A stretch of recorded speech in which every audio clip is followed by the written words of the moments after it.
Welcome to the Fatherhood Fitness Podcast. I'm your host, Anthony Plough. Each week, we will cover various topics that dads struggle with in their fitness journey. I'll give you actionable steps that you can apply right away, not only to take back control of your own health, but so you're able to be a better example for your kids too.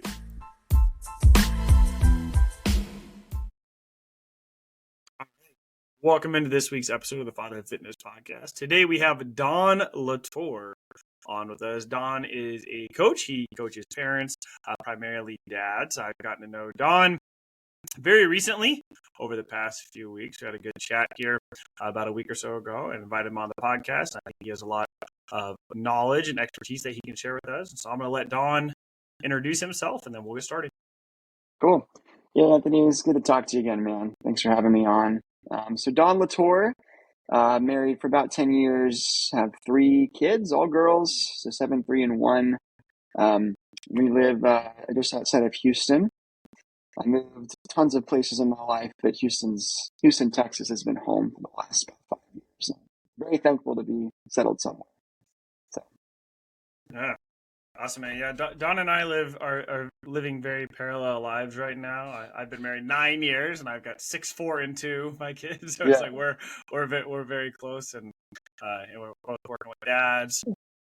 Don, the glory days, man. Well. Yeah. Glory days of parenting. That's right. But yeah.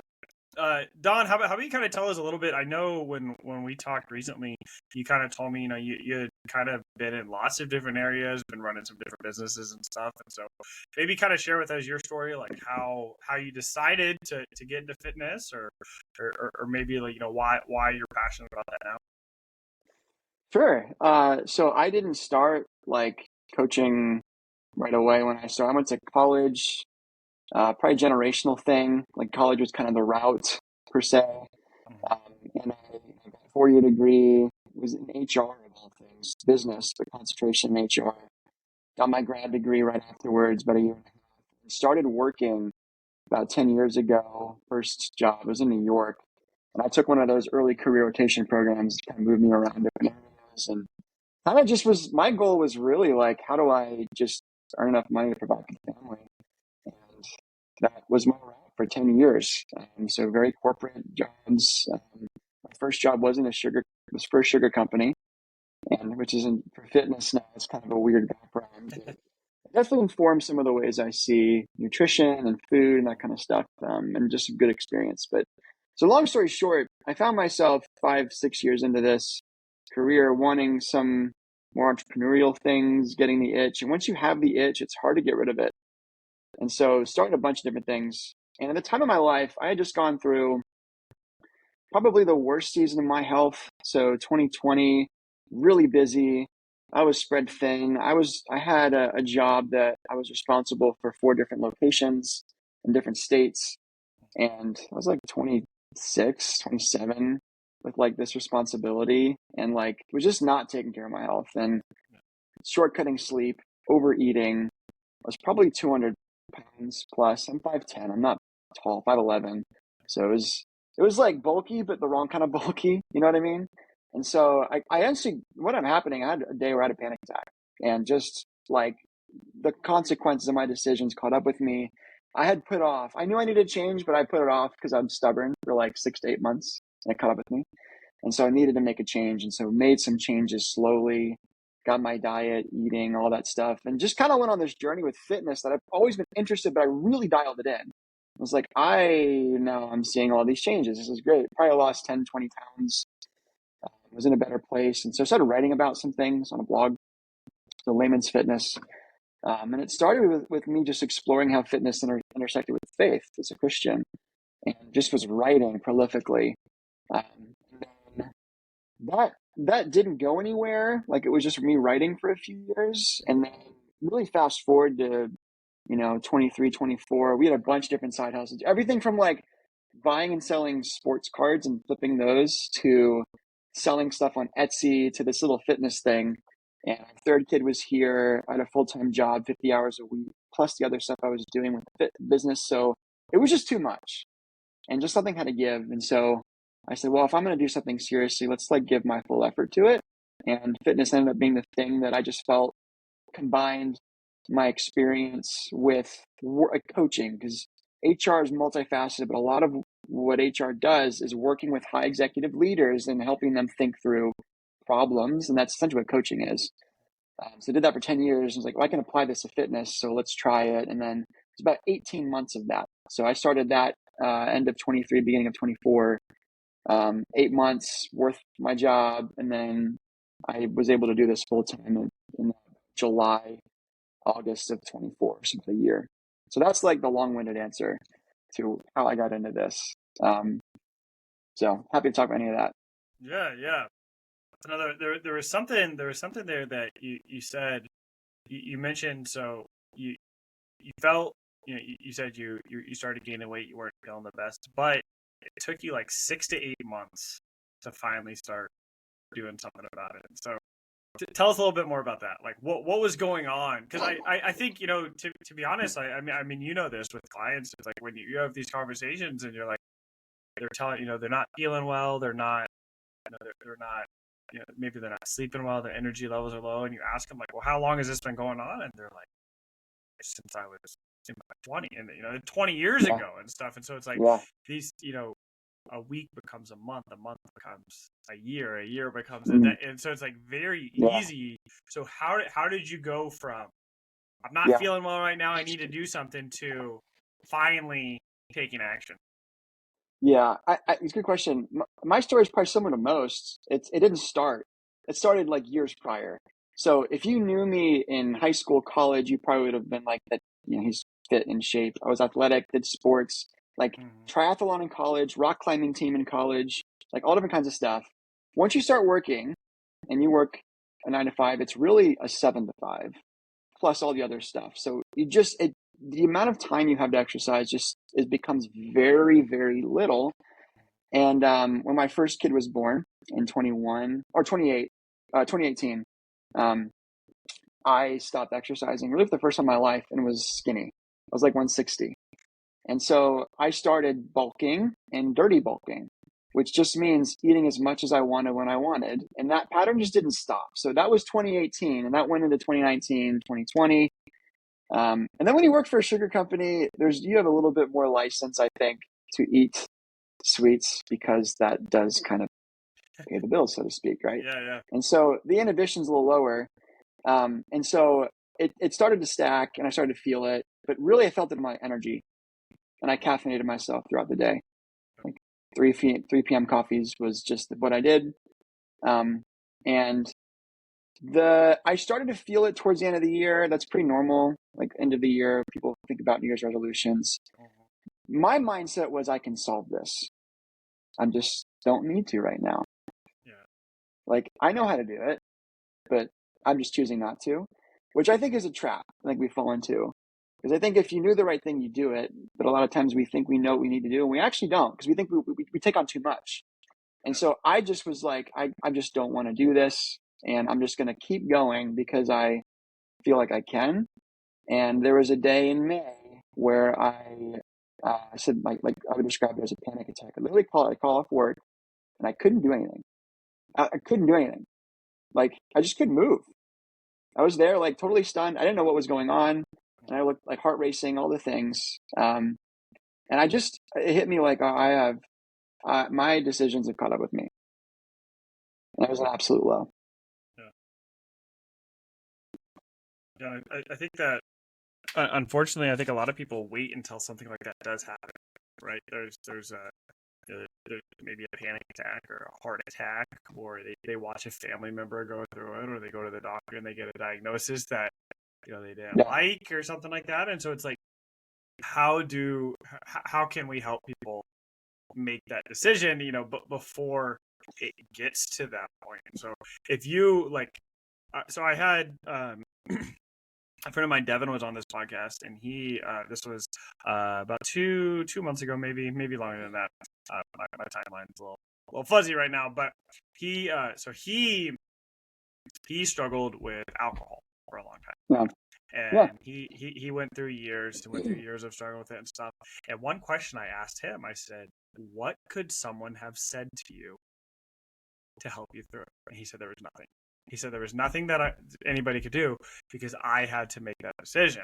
Now, obviously, that's, I say that's a different issue, but a lot of times, food is comfort. We don't like to think of food as an addiction. We don't like to think of our comfort as an addiction, but a lot of times the Right. similarities are there, right? And so Right. That's true. thinking back to that time period of your life, could anybody have said anything or done anything to help you kind of speed up the process? Man, that's a really good question. Um, I think where my mindset at, I'm pretty stubborn as a person, Yeah. and I think at times very arrogant. I'm not proud of saying that. This is true Mm-hmm. at times. And so I think it would have taken a lot. I would have had someone who I really trusted who could look at me and say, I see the trajectory you're on. Do you want this?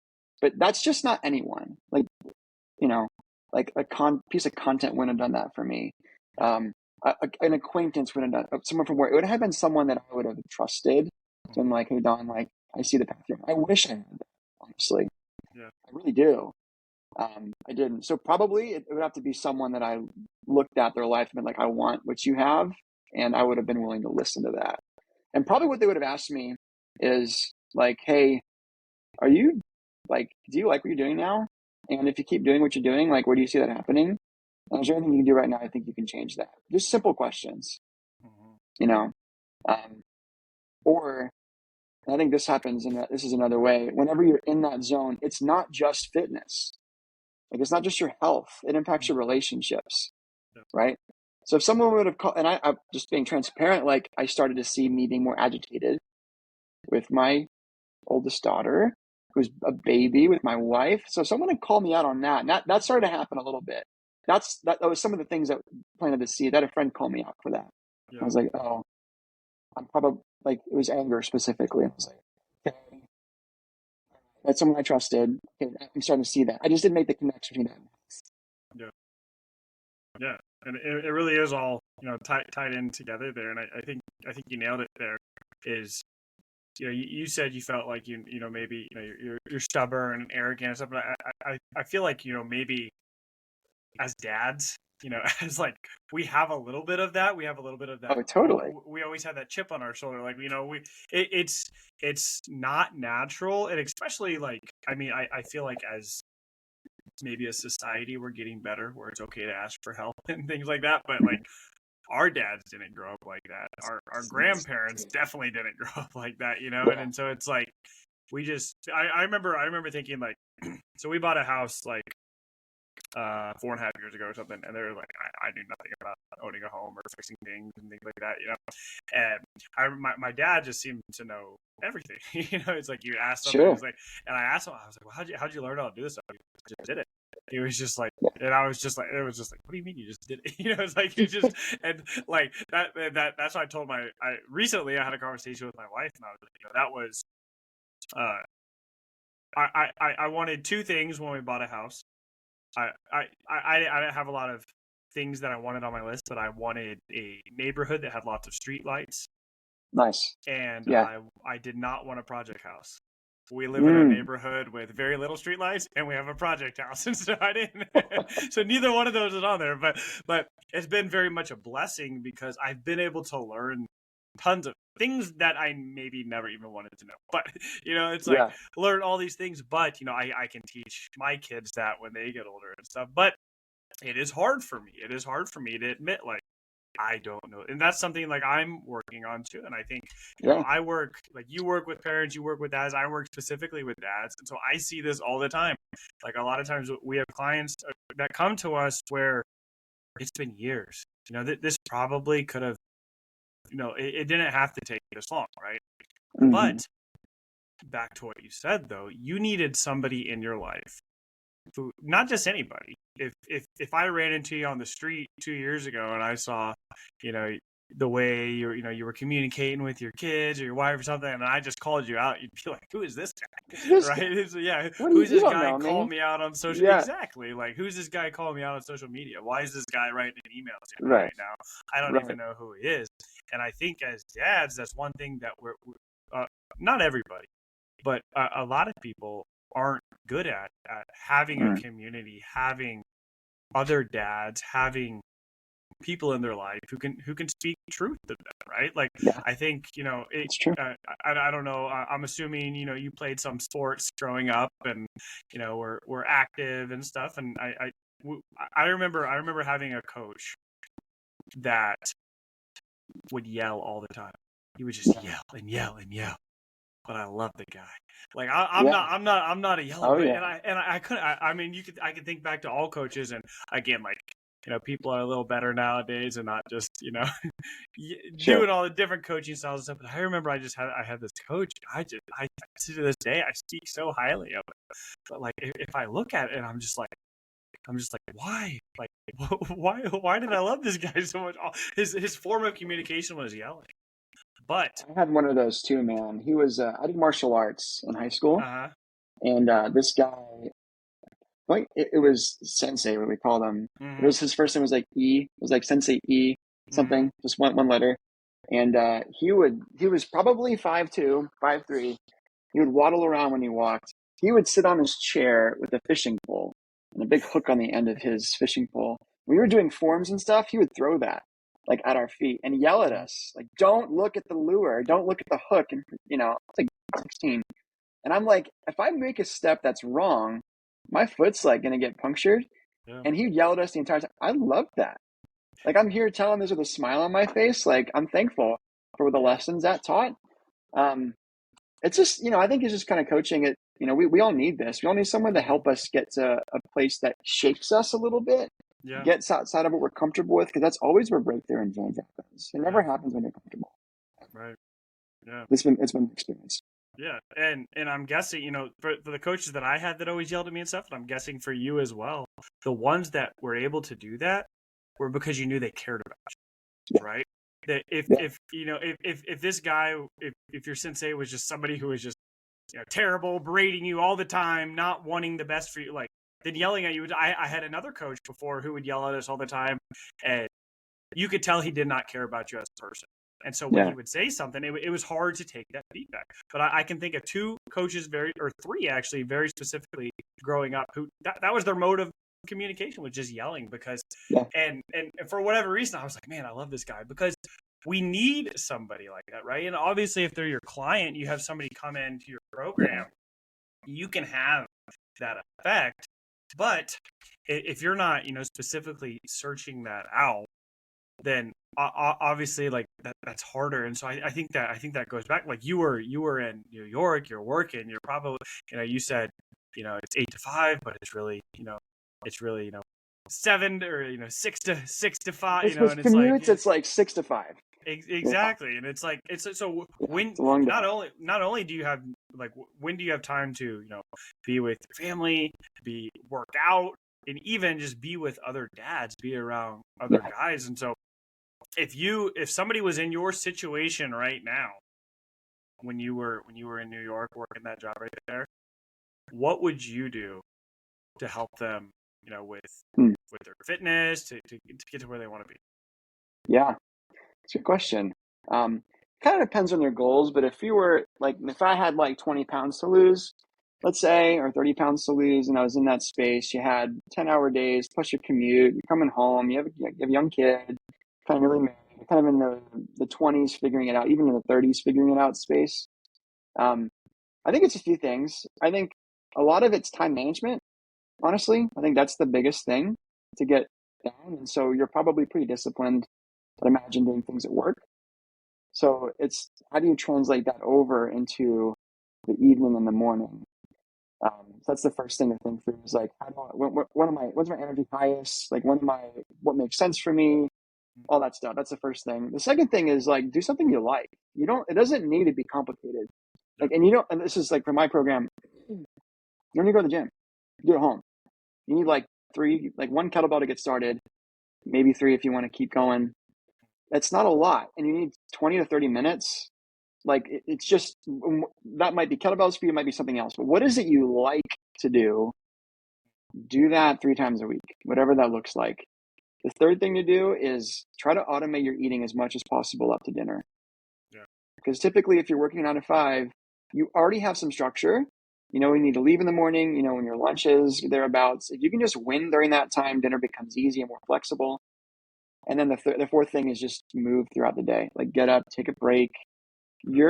I look back on the things I worried about in that time with those jobs. It's not as important as I thought it was. It's really not, because I can't even remember half the things I was worried about 10 years later. I really Yeah. can't. Like the emails I would worry about, the spread, like I know it feels important, but it's like in 10 years, you're going to forget half of those things. You're not going to forget your health. Yeah. You won't. Yeah. And I think, I mean, there's like 5 things there I wanted to touch on. that was really good. But no, the one you said, like, you know, just where's your energy the highest?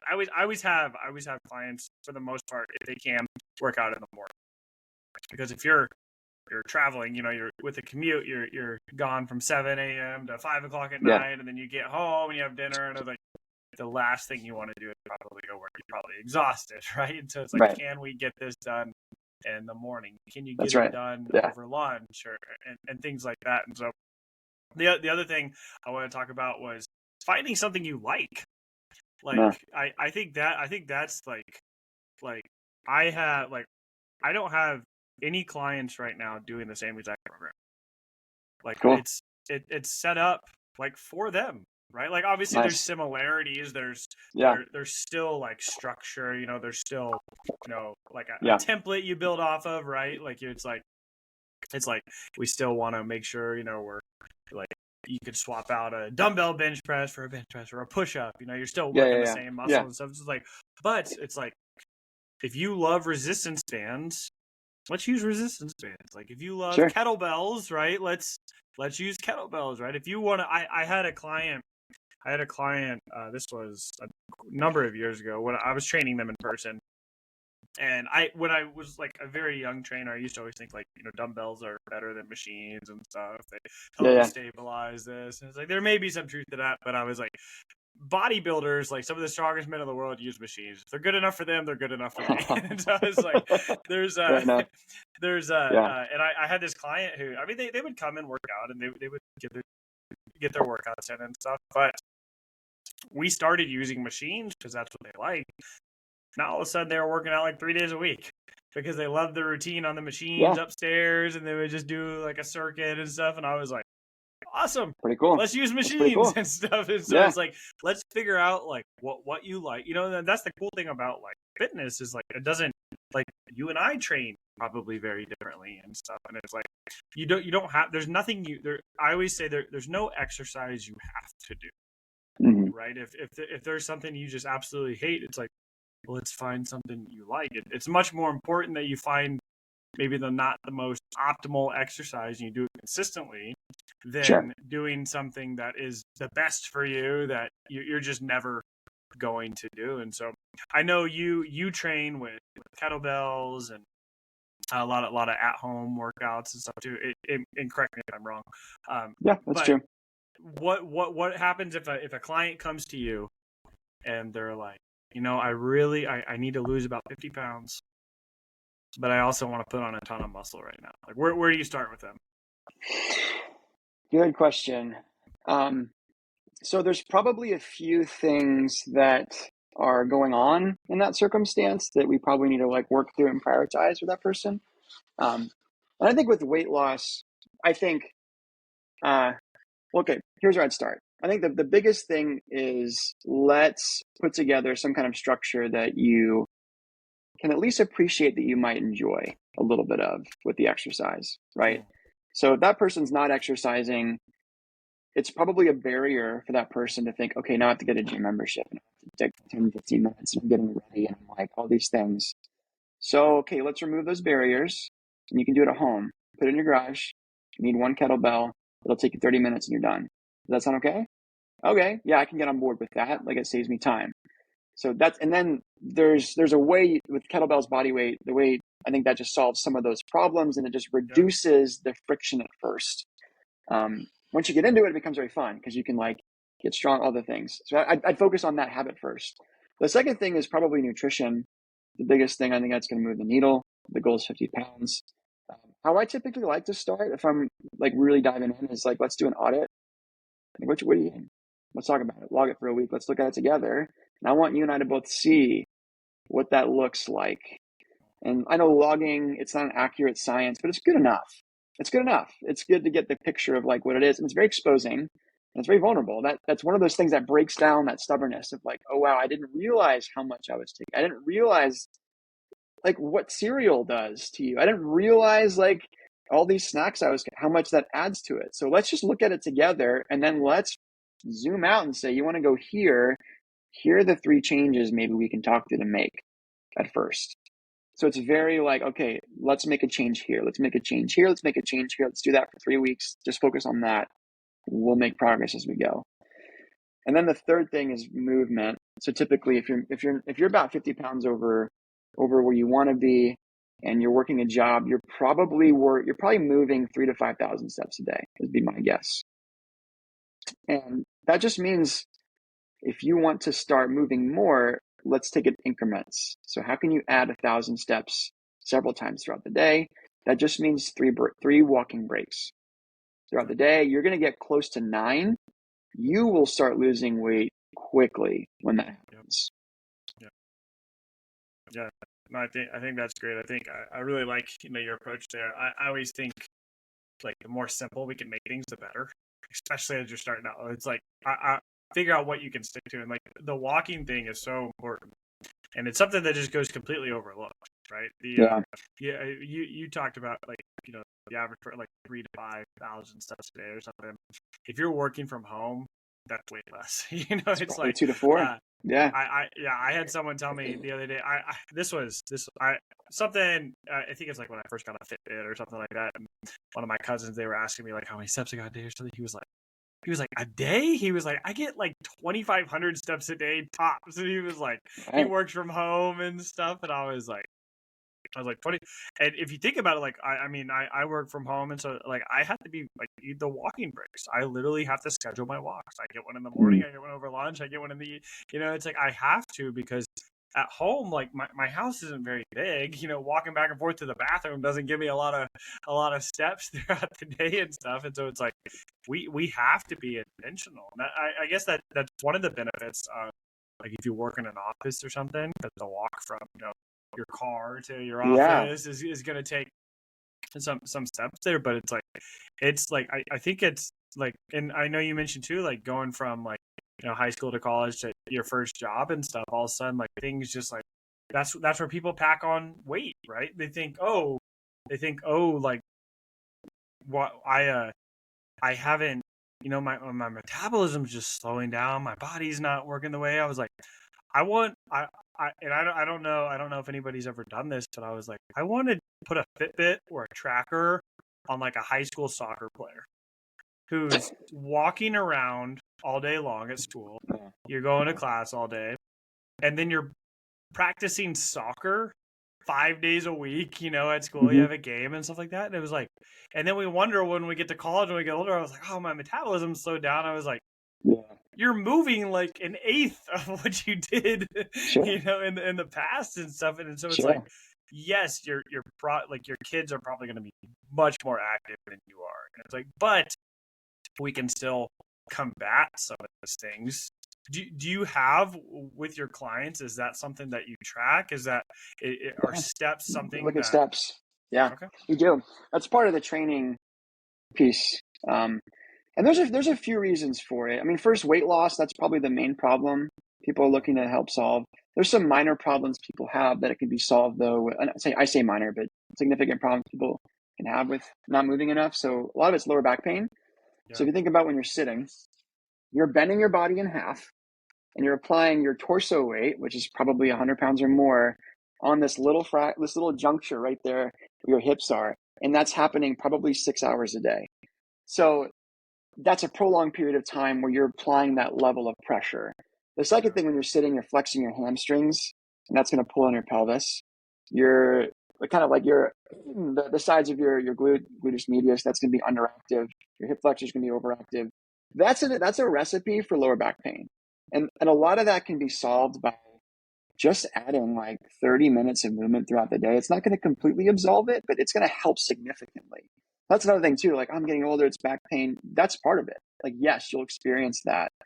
Um, a lot of it also is how much are you sitting during the day. And if you can just move a little bit more, some of that pain is going to go away. So that's another thing people see. Like, after working, like we work together, like they're not all their back pain goes away because there's other factors, but Yeah. it's more preventable than we think it is. And I felt that. I remember being like, because I worked, like 7 years, I worked a job with a commute, and then 3 years after with at home. So I didn't have a remote job until like well into the career. And I started getting more back pain. I was like, am I getting old? Like, I'm late 20s. What's going on here? And I was just sitting too much. The whole day is designed to sit. Yeah. Yeah. And a lot of it too, it's like when we are sitting or when we're working from home or we're, in the office or something, we like to have like the softest chair. We get super comfortable and stuff. And I was like, that's another, it's like our body just kind of melts into it. We're sitting in these bad positions all day. And then we want to go and try and work out. We're like, oh, I can't lift this up. My back hurts. Why is this And it's like, so it's like, sometimes it's just like, even just getting like a harder chair or something that it's like, hey, like this is not a very comfortable chair. Well, now you got to stand up more. Now you got to walk around. I was like, that's actually a good thing. It's like, it's just like, there's all these little things that can add up over time. I remember working with people that, I remember like 10 years ago, before standing desks maybe were as popular. I remember working with people who did that. People would bring Bosu balls into the office, and I'd be like, you guys are crazy. Like, what are you doing? And now I'm like, oh, there's a reason they're doing that. Like, they're in their mid-40s. They feel the pain. I think that's an issue. I think going back to earlier conversation, my pain wasn't great enough for me to want to make change. Once you start hitting late 30s, early 40s, you start feeling a little more pain, and you're willing to make some changes. And these people started to do that. I was looking at them being like, I don't understand why you're standing up throughout the day. That seems so lame. And here I am trying to do more of that, 10 years later. But anyway. Now you said something interesting there. You said my pain wasn't great enough to make me do something about it, right? Yeah. What, I guess going back to your story here, because I think that's one thing, that's the problem I've always tried to solve.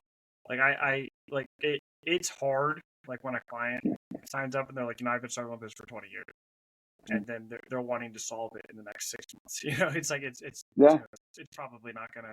It'll get better. Like we can make it go better and stuff, but like this is accumulated for 20 years, right? So how, like, and I don't like, I mean, across social media, podcasting, like I am not a negative person, and so like I'm not going to be like, the world is ending and stuff like that. But maybe there's a part that maybe needs to kind of show more of that, because these things do, like, you are missing out on things. Your life is, you can't get this tight, like with your kids, if you're like so I don't know if I shared this with you, but in the last May I had hip surgery, and this past January I had surgery on my other hip, and so for the past 16 months or so, I have not been able to run around with my kids much at all. And it has been incredibly frustrating because they're young. I want to play with them. I want to have fun. And it's like to zoom out and think, like, if I didn't, like, this lasts another, like, that's my motivation, right? If this lasts another, 3 years or 4, and it's like now all of a sudden my son is 10, and it's like all this stuff. It's like that's super frustrating for me to think about.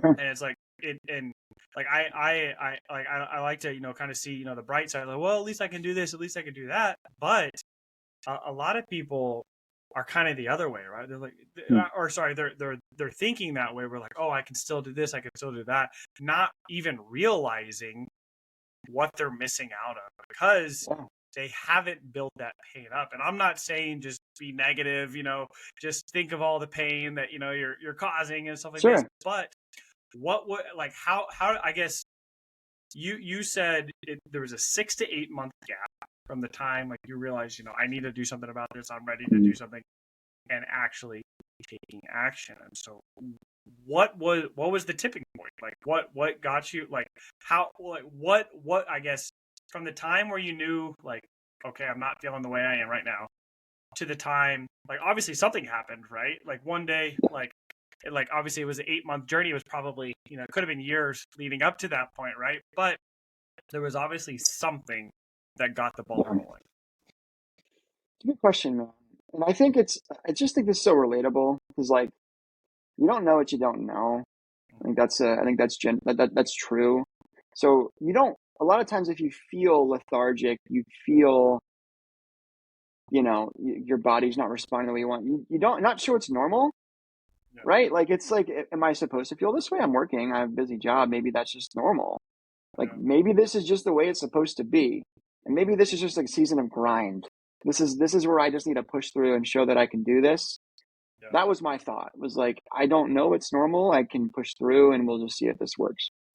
yeah, Um, so what tipped it for me was I would describe it as a panic attack. So it was like me calling off of work, yeah, not able to go there. I was on the phone with my parents in the yard, hardly able to talk, heart racing, wondering what's wrong with me and thinking, how did I get to this point? Here I am, 26, 27, on the phone with my parents with a wife and a kid, like just at my low. Like so I say pain. The pain was I'm not able to be the person I want to be right now in every yeah, category of life.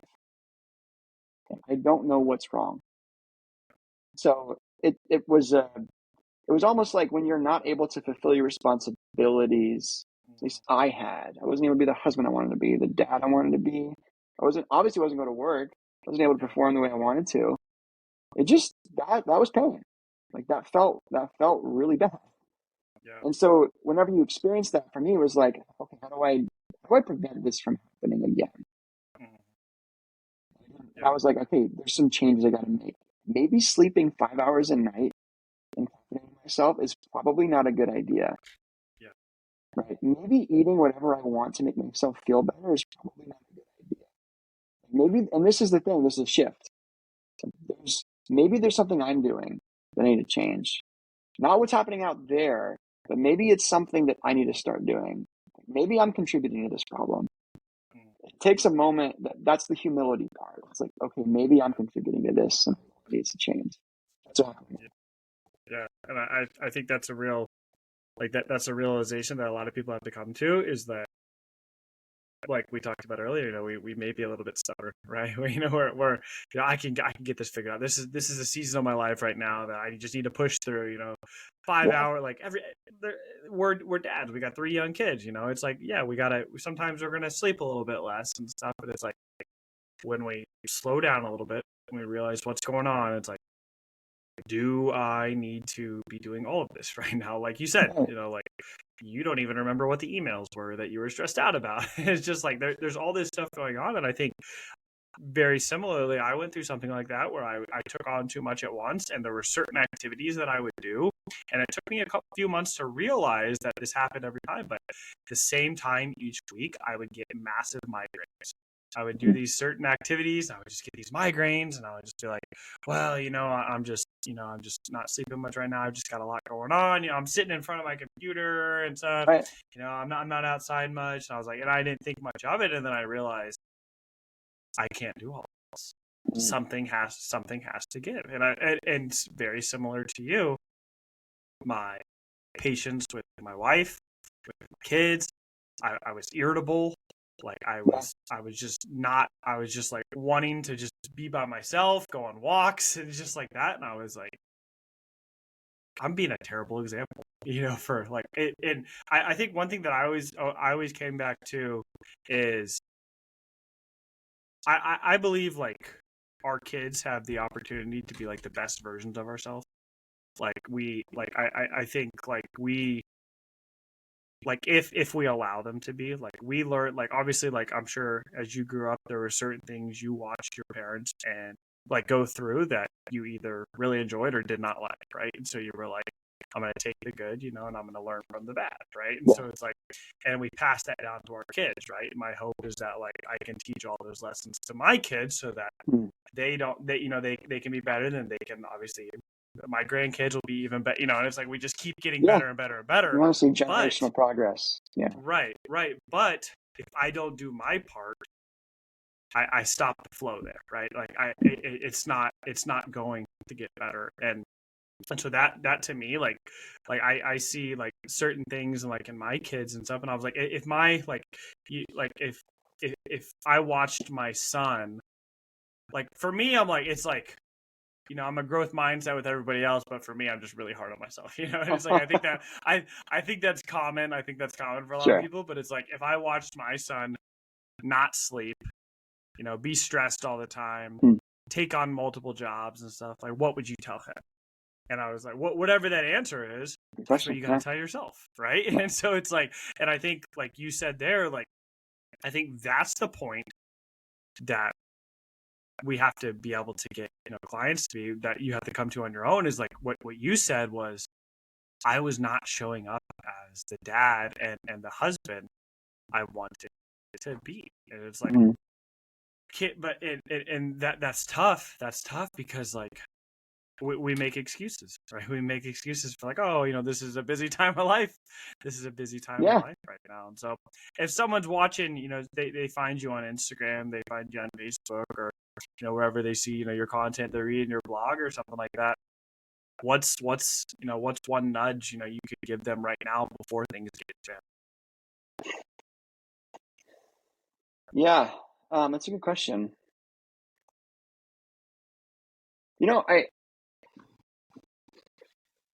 I think it's embarrassing to ask for help.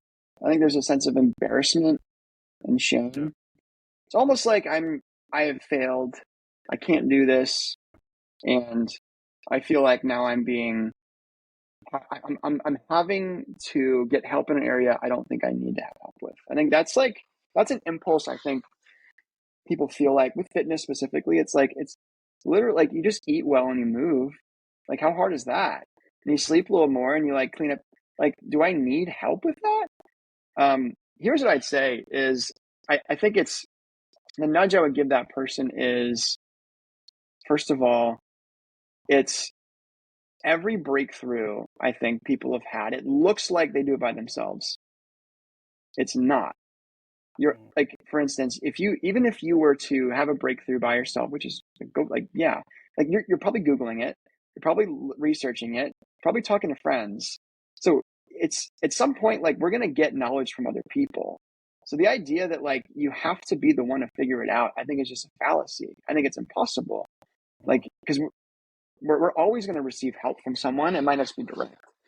The second nudge is like, I mean, personally, every quick breakthrough I've had has almost always been through someone else showing me, either through a mentor I've had in my life or a coach. I think about becoming a parent. There were some guys from church that I saw their kids, and I was like, "How are you doing that?" I don't know. We would meet with for coffee for weeks, and now they would just share. And I can tell you that put me so much further ahead because it's like, I don't know. I want to know what you're doing. And so it's like, I think there is this sense of, the breakthrough that really is meaningful almost always happens with another person. That doesn't mean like a formal coaching relation.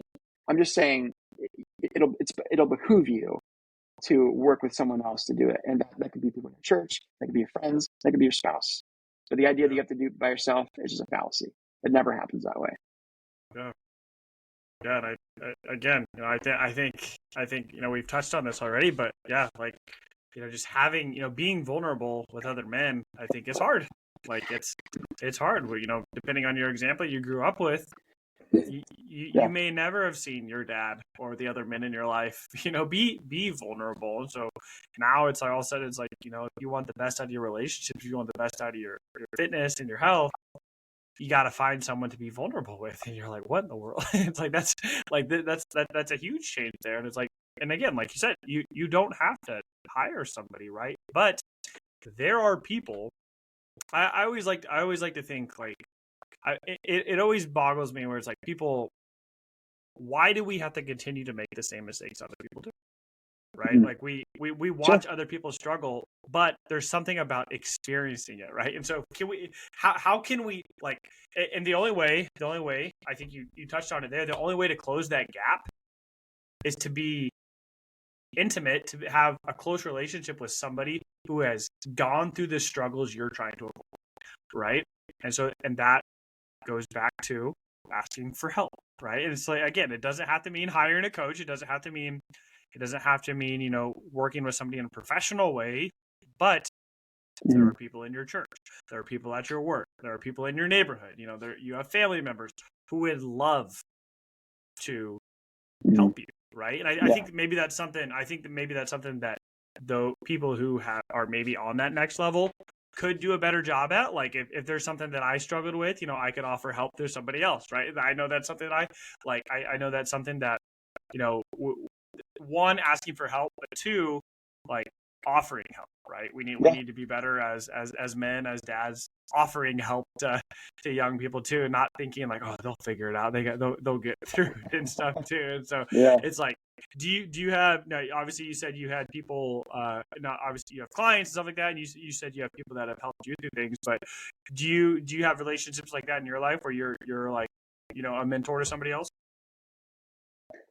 Different seasons of life. So Mm-hmm. there were some younger guys in the church who were just getting married a few years ago. So we walked Mm-hmm. them all through them, like with their new spouses, just kind of through that a Yeah. little bit. Just it's mostly it's not, it wasn't this like regimented thing. It was, we were friends. Yeah. We're 8 years older than them. They were getting married, and we liked hanging out with each other.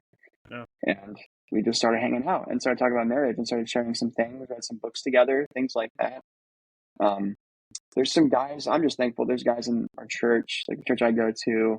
Mm-hmm. And I think it takes a long time, but with the right amount of effort and consistency, like we've built it's starting to become a really good place to grow together. And I think you made a comment earlier, a lot of guys don't have that. I think it's true. I just think the life that we live, typically 21st century, and I'm speaking broadly, it's very fragmented, and it can be very easy to be by yourself.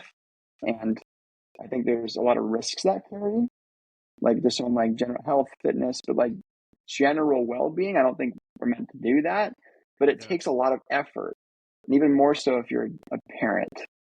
You don't have a lot of discretionary time, so you have to make it happen. So I'm just thankful for that in my life. I think there's guys I'd look at and be like, I want to be like you in 10 years. Yeah. I'm thankful to have those examples. Yeah. Yeah. That's awesome. Yeah. I think, just not living in isolation is really, I think, everything improves, when we, have people in our life who, we're going through life with them, right? We're not going through it alone. And even if you have, a wife, you have kids, if you don't have other, male relationships, it can be really tough. Yeah. Don, I really appreciate you, coming on today. I know we're coming up to the top of the hour here. Is there anything that you want to kind of leave us with, or any last takeaways? Yeah, I think this is a great conversation. We covered a lot of grounds. Yeah, man, I think I really enjoyed the conversation, just about like kind of the low points. Like, and I think a lot of times we have to go through that. Like, I would love to avoid everyone having to go through that, but a lot of, like, I look back at that time, I'm actually thankful for it. I would love Yeah. everyone to avoid that. I just think if you know that you're trending and sliding toward that direction, like, you can do something about it. You 100% can. You don't have to wait for that. You can if you want to. It's going to be worse if you do, I think. Um, but I just think, I think we have an agency. Like, we have the ability to make changes, and that just might mean I need to get some people involved here. I need to ask Yeah. for help. I need to get a reins on this, and you can do it. That process is going to be challenging, but it's much better on the other side. Yeah. Yeah. Absolutely. Well, once again, Don, I really thank you for being on the show today, and I would love to help, kind of spread your message. Where can people find you on social media, or join your email list or anything? Yeah, probably the best place. I've got a website. So a company I run called Layman's Fitness, like layman's terms. So laymansfitness.com. You can join the newsletter. I send out just some things every week on Fridays. And I'm also on Instagram. So don.latorre. Okay. Awesome, man. Well, I'll get those links, and I will put those in the show notes. So I appreciate you coming on, man, and we'll have to have you on again sometime. Thanks, Anthony. Enjoyed the call, man. It's great. That concludes this episode of the Fatherhood Fitness Podcast. Thank you for those of you who took time out of your busy schedules to listen. If you have any questions or comments or an idea for a topic for a future episode, please feel free to reach out, and I'd love to hear from you.